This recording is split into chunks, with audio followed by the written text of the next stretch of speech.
저희들이 이 본문을 갖고 지금 몇 시간 계속 같이 말씀을 나누고 있는데요.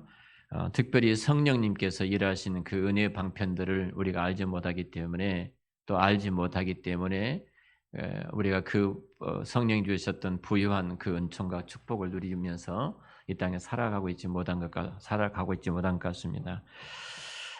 우리가 성령의 그 성령님의 은혜의 방편에 철저하게 기댈 때 그 은혜의 방편을 내가 믿고 기댈 때 우리 속에는 점점 더 확신을 갖게 되는데요.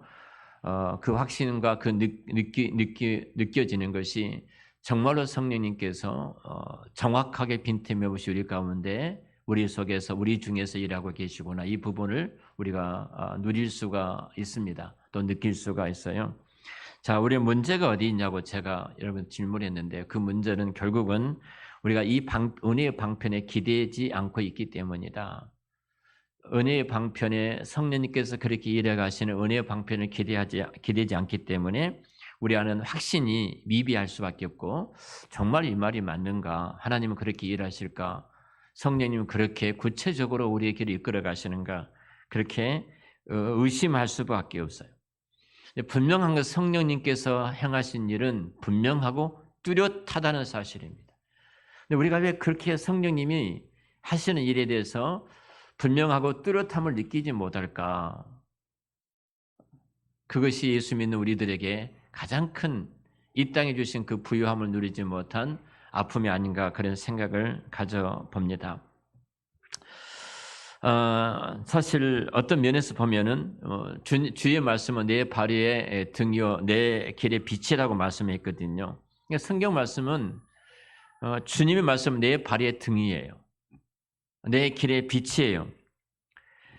그런데 우리가 이 말씀에 대해서 불확실하게 생각한 이유는, 우리는 보통 시간 속에서 그 우리의 역사, 우리 시간 속에서 영의 세계를 말씀하시는 하나님의 세계에 살기보다는 우리가 지나치게 이 세속에 물들려 있어서 세속 속에서 세속 것을 붙들고 세속에 몸을 매몰되어 그것에 붙잡고 그것을 보고 있다 보니까 성령님이 분명하게 일하신 것을 우리가 느끼지 못하고 깨닫지 못하고 우리가 살아가고 있는, 영적인 부유함을 누리지 못하고 살아가는 그런 아픔을 겪고 있는 것입니다. 자, 그렇다면 우리는 질문해 봐야 됩니다. 왜 영적인 것을 잘 믿지 못하지? 이 질문을 해 보셔야 됩니다. 내가 왜 영적인 걸 잘 믿지 못할까? 자, 내 옆에 있는 분들은 하나님의 임재를 강력하게 믿는데 나는 왜 그걸 믿지 못할까 하는 부분이에요. 그리고 대부분이 우연히 어쩌다가 그렇게 되었겠지, 이렇게 매도해 버리고 그렇게 하나님 일하심을 마치 손에 만진 것처럼 느끼지 못하고 이 땅에 살아가는 그 불행함을 우리 예수 믿는 사람들 속에서 종종 보게 되어지거든요. 이런 생각도 들어져요. 저 사람도 나처럼 의심하고 있는데 사실 거짓말하고 있는 것 아니야? 성령님 그렇게 일하신 것에 대해서. 자, 이것에 대해서 우리가 또 의심이 우리 마음속에 의심은 믿지 못한 것에 찾아오는 거잖아요. 자, 우리 분명한 것은 성령이 하시는 일을 깨닫기 위해서는 분명히 우리는 세상에 갖고 있지 않는 또 다른 눈을 갖고 있어야 돼요. 세상 사람들이 갖지 않는 또 다른 눈을 갖고 있지 못하다 보니까 세상의 눈만 가지고 우리는 모든 것을 보고 있거든요. 오늘 황성 교사님이 그래서 제주도에서 오늘 이제 비행기가 이제 떼야 되는데 그 말씀을 쭉 하시더라고요. 비행기가 떼야 되는데 제주도가 길이 미끄럽고 차도 이렇게 미끄러져서 천천히 올 수밖에 없고 시간은 지체되어지고 아침 비행기가 뜨냐 안 뜨냐부터 시작해. 어제는 거의 비행기가 이제 이렇게 뜨지 않았기 때문에, 그리고 나서 이제 그 차를 대놓고 공항에 와야 되는데 이미 시간은 늦어버렸고, 그런데 1시간이 연착이 되어서 이제 비행기를 타고 왔습니다. 이러시더라고요.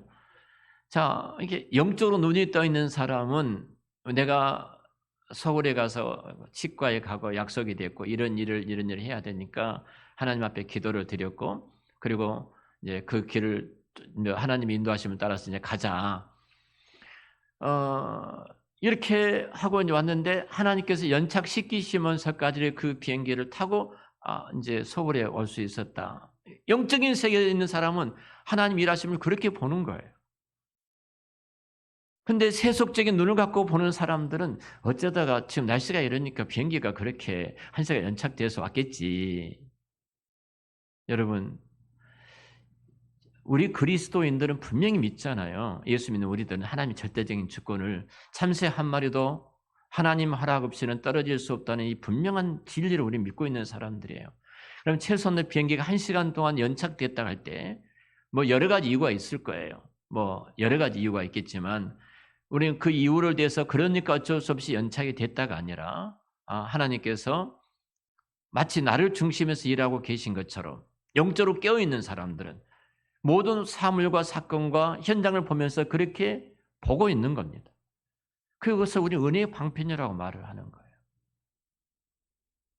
하나님이 이렇게 구체적으로 일을 하는데 그 하나님을 누리지 못하고 이 세상을 살아 우연히 마치 뭐가 그렇게 이루어진 것처럼 생각하면서 세상을 사는 사람들, 이 사람들 가운데 무슨 성령이 일하신 것을 알고 느낄 수가 있겠어요.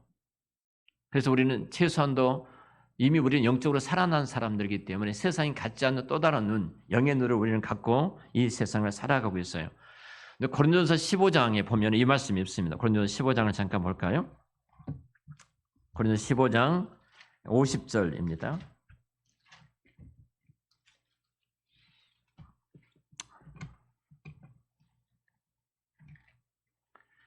고린도전서 15장 50절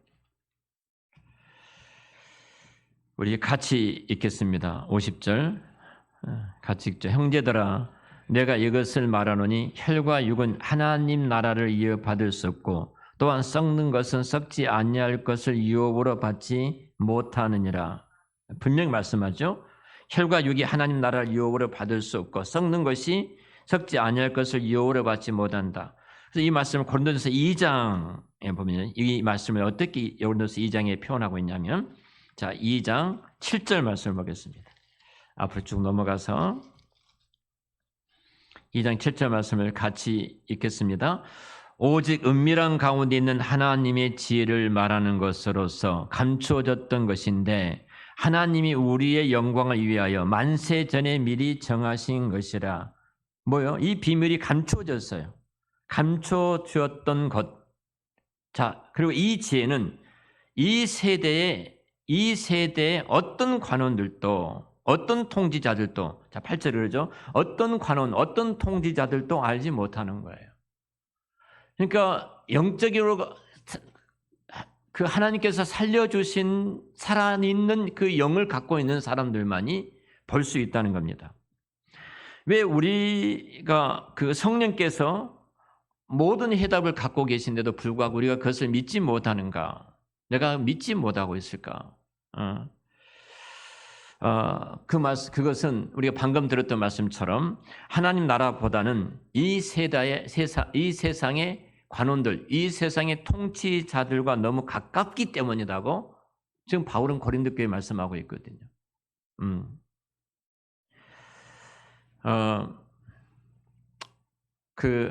이제 제가 오늘 오전 점심에 목사님과 식사를 같이 했습니다.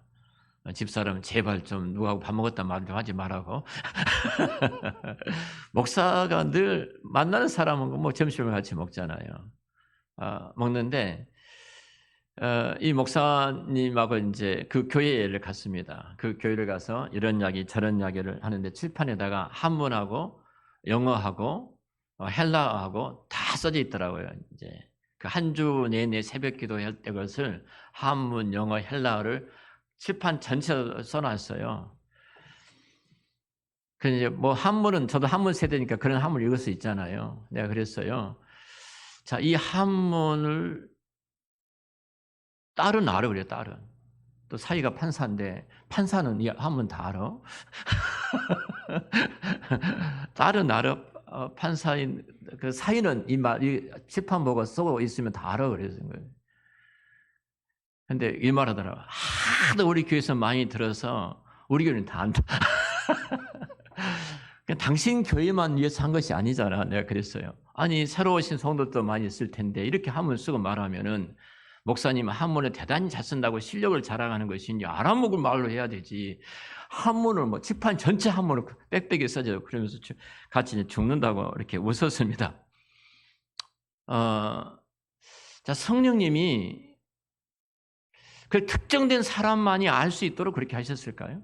예를 든다면은 목사님이 아주 훌륭하신 목사님이세요.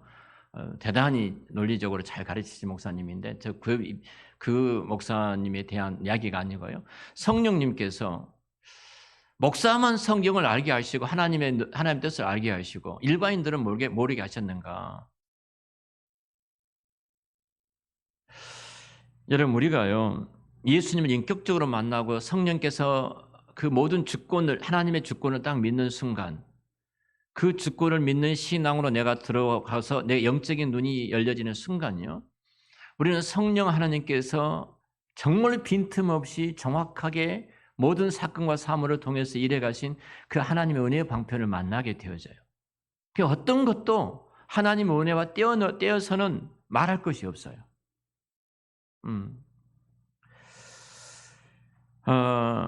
사실 우리가 근데 거의 이 시간을 전부 세상에 빼앗기고 살다 보니까 세상에 매몰돼서 살다 보니까 성령님이 하신 일이 낯설기만 하는 거예요.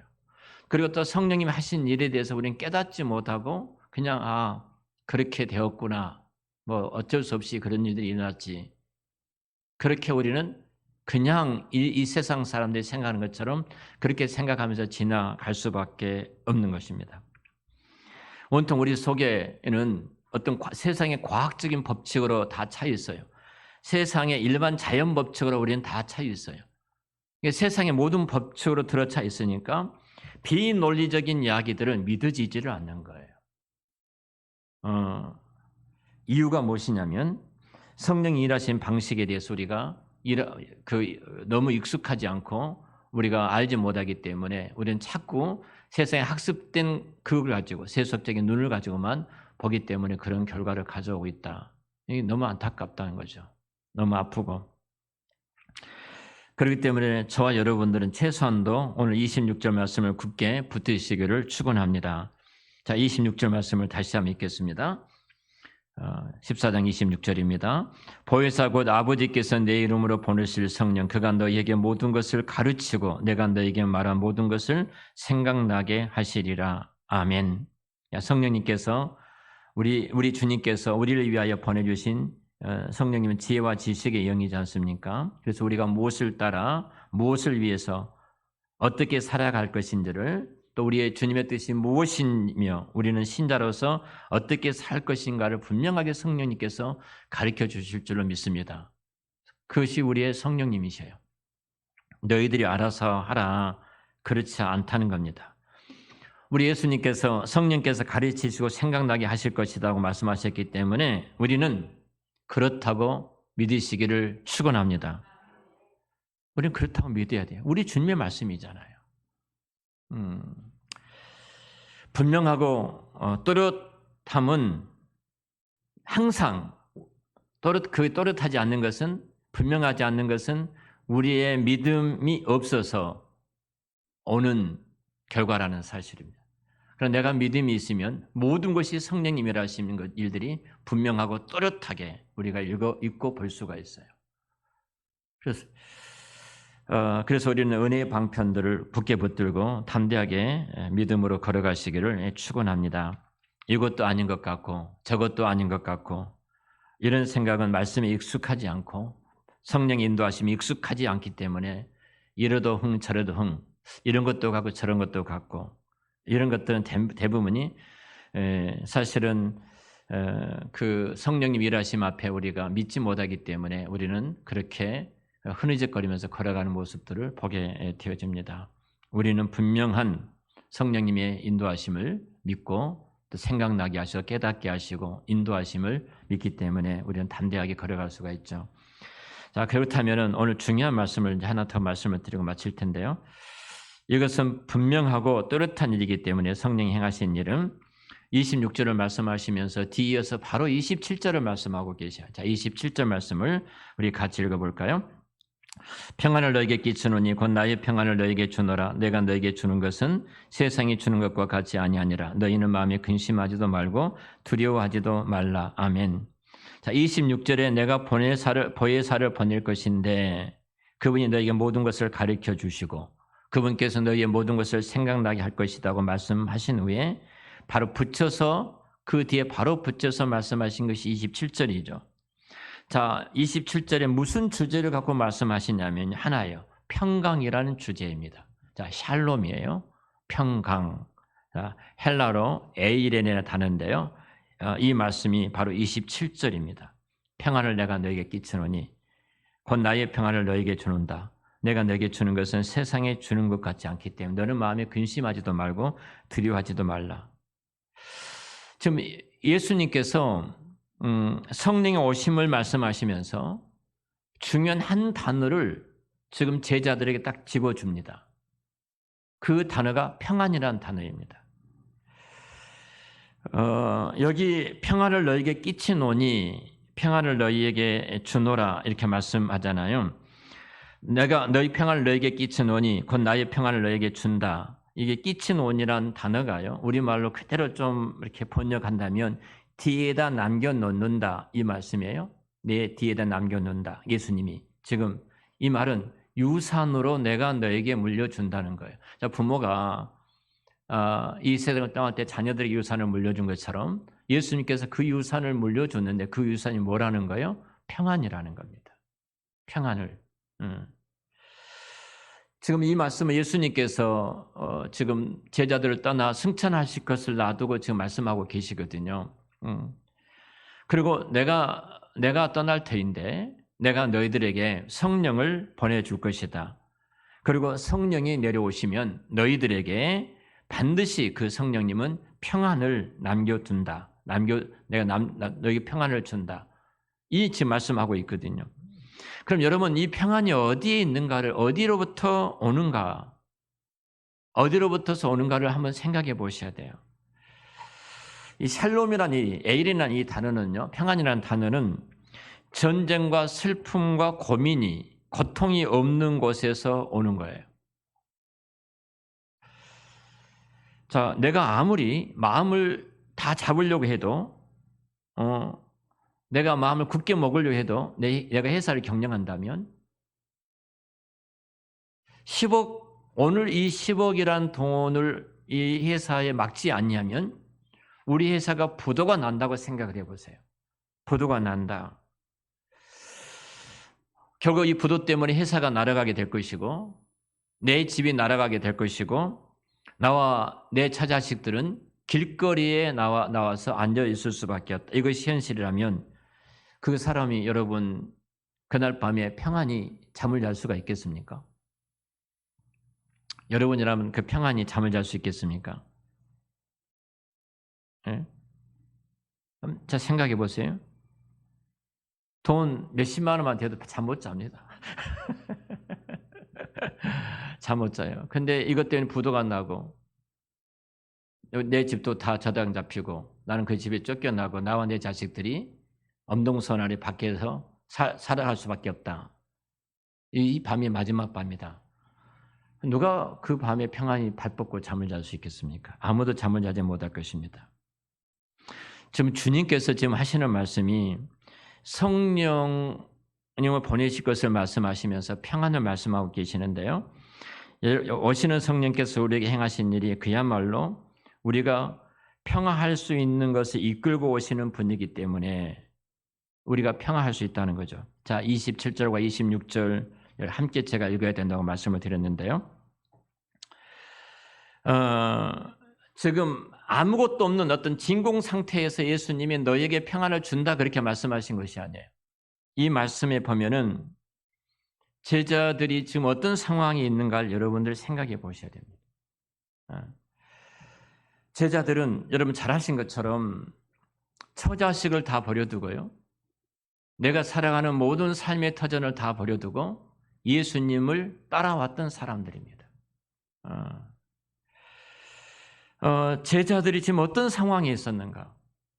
이 말씀을 듣고 있는 제자들 입장에서 우리가 들어가서 이 말씀을 한번 생각해 봐야 돼요. 모든 걸 다 버려뒀습니다. 예수님 나를 따라오라 말하니까 처자식을 다 버려두고 고기 잡던 그 어부로서의 모든 배를 버려두고 생업을 다 뒤로 버려두고 예수님이 내 인생의 전부다고 생각하고 그 예수님을 따라왔다 이 말입니다.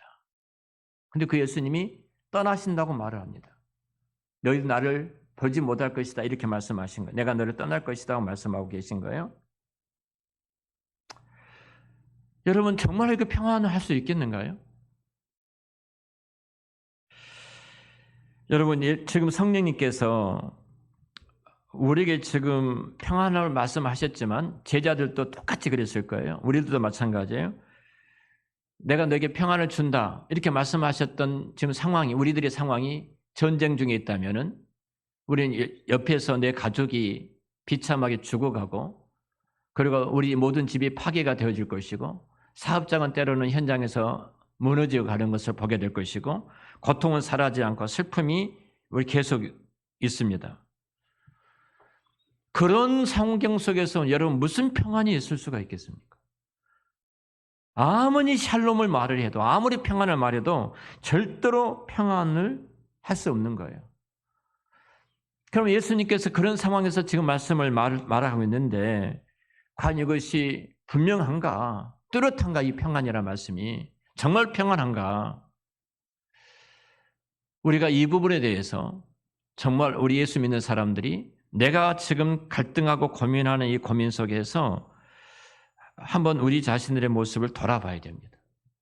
우리는 조그마한 일만 있어도 그 평안이 사라져버리고 두려움과 근심과 걱정과 염려가 우리 마음을 지배하고 있는 것을 보게 되거든요.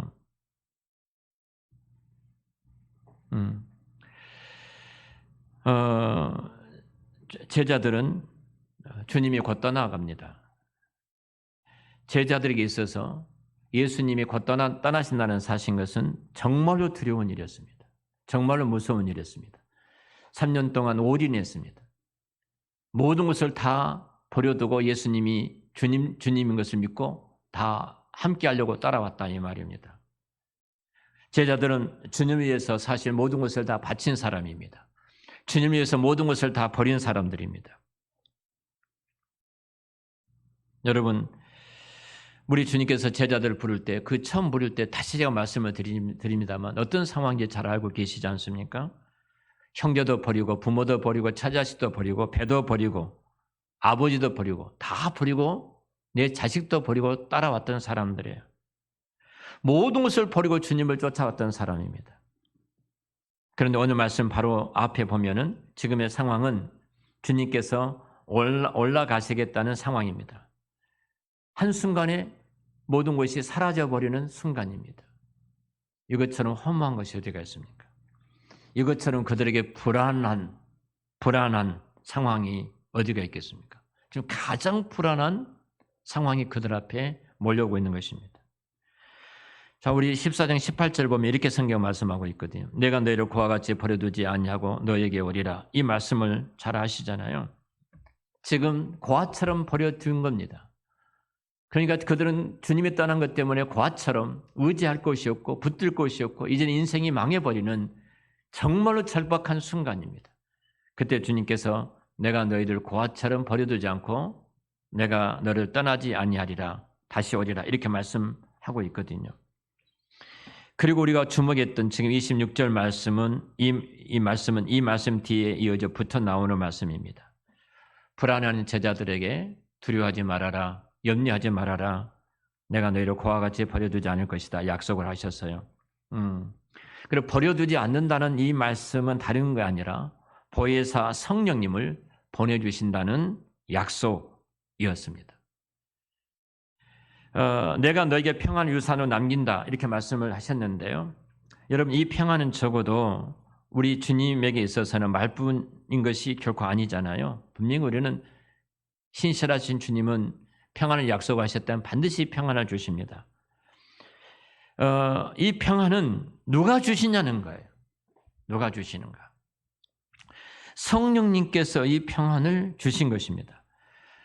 그리고 성령님께서 모든 것을 가르쳐 주시고 깨닫게 해주신 거예요. 내가 깨닫지 못하기 때문에 불안한 거예요. 어떤 상황이 있을지라도요. 하나님이 이렇게 일하고 있어 라고 깨닫게 되어지면 그 환경이 기쁨이 되어진 겁니다. 어떤 고난일지라도 그 고난이 하나님께서 이런 일 때문에 라고 생각나게 해주시면 그 환경과 어둠이 감사와 찬양으로 바뀌어지지 않습니까? 그래서 지금 이 진리를 말을 하면서 그 요한복음 14장 뒤에 바로 이어서 요한복음 15장 말씀이 나옵니다. 다음 주에도 이제 15장 말씀과 좀 더 나눌 텐데요. 그 요한복음 15장 말씀이 이렇게 시작을 하죠. 15장 1절입니다. 우리 같이 읽어보겠습니다. 나는 포도나무요, 나는 참 포도나무요, 내 아버지는 농부라. 자, 2절에 무릇 내게 붙어 있어 열매를 맺지 아니하는 가지는 아버지께서 그것을 제거해 버리시고 무릇 열매를 맺는 가지는 더 열매를 맺게 하려 하여 그것을 깨끗하게 하시느니라. 자, 이 말씀을 자 보겠습니다. 자, 주님이 포도나무입니다. 자, 우리는 가지라고 말을 합니다. 하나님은 농부이십니다. 자, 이 이야기가 왜 나왔냐는 거예요. 자, 14장에 이 말씀을 한 이후에 15장에 포도나무 이야기를 왜 말씀을 하고 계실까? 우리가 전후 문맥을 통해서 이 말씀이 왜 하고 있는가를 알게 된다면 우리가 더 확실하게 그 오늘 그 14장의 성령의 역사하심을 우리가 깨닫게 되어지고 확신을 갖게 될 것입니다. 예수님께서 하늘로 올라가실 것인데 불안해하고 두려워하는 제자들을 향해서 내가 성령님을 내가 너에게 보내주시겠다.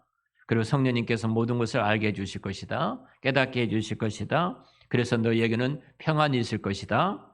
이 말씀을 하시면서 15장 포도나무 이야기를 하고 계십니다. 제자들이 결코 우리 주님과 다시 말하면 단 한순간도 떨어지지를 않는 것입니다. 주님과 단 한순간도 떨어질 수가 없는데 떨어질 수 없는 이유가 어디 있느냐면 누구 때문에 떨어질 수 없냐면 성령님 때문에 떨어질 수가 없어요. 그러니까 성령님 때문에 주님과 떨어질 수가 없기 때문에 우리는 평안이 찾아오는 거예요.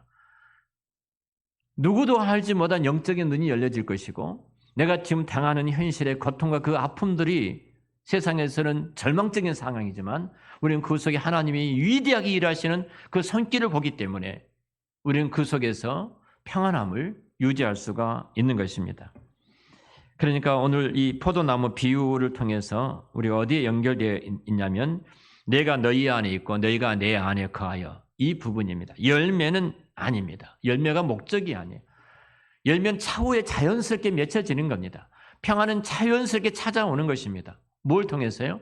내가 주님과 붙어 있기 때문에 이거예요. 그럼 붙어 있게 하신 분이 누구냐는 거예요. 성령님이라는 거예요. 내가 붙어 있으면 우리는 떨어집니다. 내가 붙어 있으면 현실에 찾아오는 그 걱정과 두려움과 염려 때문에 그 사건 때문에 우리는 떨어질 수밖에 없는 거예요. 정말 예수님이 함께 하시나? 나와 함께 하시나? 근데 성령께서 붙어 있게 하기 때문에 우리는 열매가 맺혀지는 겁니다. 내 안에 가지고 있는 능력이 아니라는 겁니다.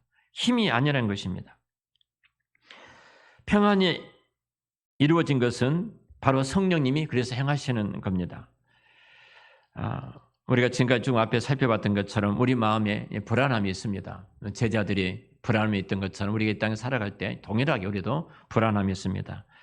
내 삶에 일어날 일들에 대해서 우리는 전전긍긍합니다. 이런 일이 수없이 많은 생각들이 듭니다.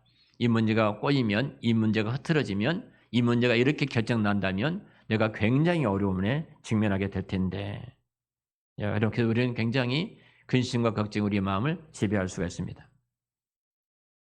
자, 그때 정말 하나님이 내 길을 다 지도하시고 알려주신다는 것을 내가 믿는다면 그리고 성령님께서 나와 그 주님과 관계 그 나무에 가지가 붙어있게 하시는 성령 하나님을 내가 분명히 믿는다면 그리고 성령 하나님께서 모든 은혜의 방편을 동원해서 열매를 맺게 하시는 그 진리를 내가 믿는다면 그래서 우리는 평안이 찾아오는 겁니다.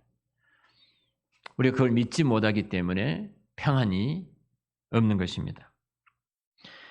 성령님께서 진실로 이 모든 문제의 답이 된다는 것을 내가 분명히 믿는다면, 그리고 성령님께서 나를 포도나무이신 주님께 확실하게 붙게 하신 분이 성령 하나님이라는 사실을 믿는다면, 내가 아니라, 그리고 그 성령 하나님 일하심을 바라보고 그 은혜의 방편을 내가 의지한다면, 그리고 그 은혜의 방편을 의지하면서 성령님을 기대한다면, 하나님께서 정말로 멋지게 우리 인생 가운데 일해 가신 그 손길들을 우리가 볼 수가 있는 것입니다. 그렇지 않으면 인간적인 모든 생각이 세속적인 눈을 갖고 생각하고 말하고 행동할 수밖에 없어요.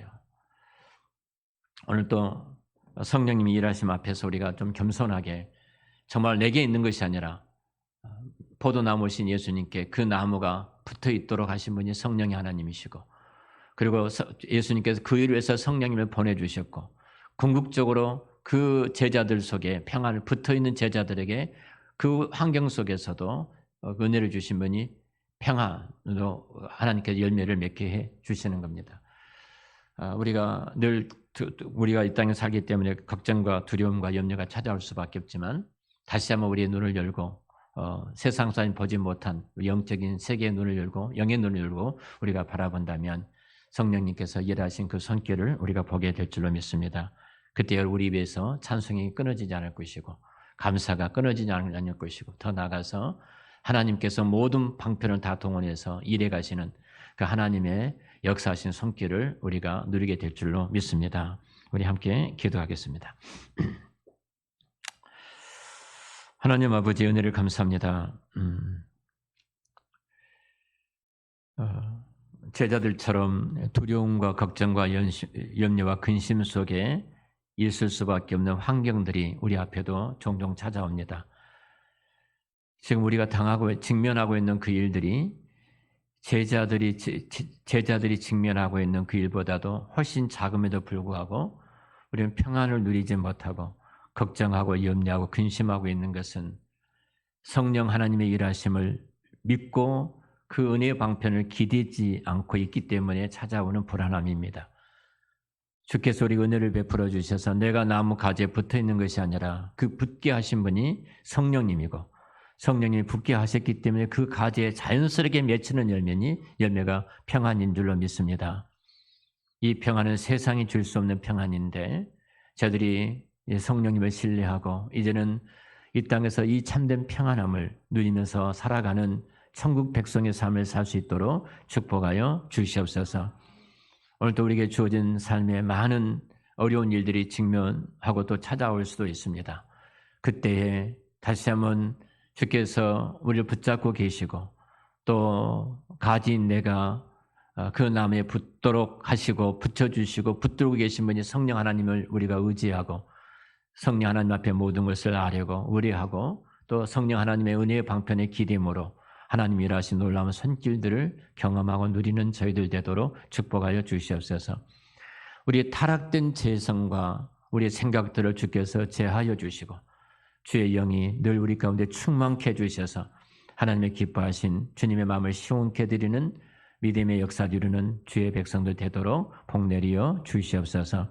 어려움 가운데 직면해 있는 우리 성도들, 또 가정들, 일터와 사업장이 있습니다. 직장이 있습니다. 하나님, 그 속에서 성령님이 일하신 그 사역들을 기대하고 또 은혜의 방편을 기대하고 성령님께 기대임으로 하나님이 일하시는 놀라운 복을 누리는, 또 주님이 일하신 그 손길을 체험하는 주의 복된 자의 삶을 살아가도록 인도하여 주시옵소서. 예수님의 이름으로 기도드렸습니다. 아멘.